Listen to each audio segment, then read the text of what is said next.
Zaheerabad division के चरकपल्ली इलाके में वहां की पुलिस ने मामूल की चेकिंग के दौरान एक डीसीएम को रोककर एम्बर गुटखा का लोड बरामद किया और जब्त कर लिया। खबर है कि उसकी मार्केट वैल्यू 5 लाख रुपए है। पुलिस ने मजीद कार्रवाई के लिए गाड़ी को भी जब्त करके ड्राइवर को गिरफ्तार कर लिया है।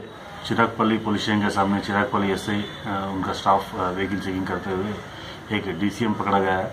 वो डीसीएम में 60 बैग्स अंबर प्रोहिबिटेड तंबाकू का पैकेट्स है। वो पैकेट्स को सीज कर लेके गाड़ी को सीज करे के वो डीसीएम का ड्राइवर के ऊपर और जो माल हैदराबाद बिदर से हैदराबाद लेके आ रहे वो यूनुस बोल के है, उनके ऊपर दोनों के ऊपर केस करे से और फूड इंस्पेक्टर को लेटर लिखे से है। वो पूरा प्रॉपर्टी का वैल्यू 5 लाख का है। वो पूरा प्रॉपर्टी सीज करे से है। अभी कोई भी प्रोहिबिटेड आइटम्स और प्रोहिबिटेड गुटखा या तंबाकू तो ट्रांसपोर्ट करे तो उनके ऊपर सीरियस एक्शन लेते और जो भी इंफॉर्मेशन है पुलिस को दे सकते। उनका नाम और पता किसको भी नहीं बोलेंगे, उनके ऊपर एक्शन लेंगे।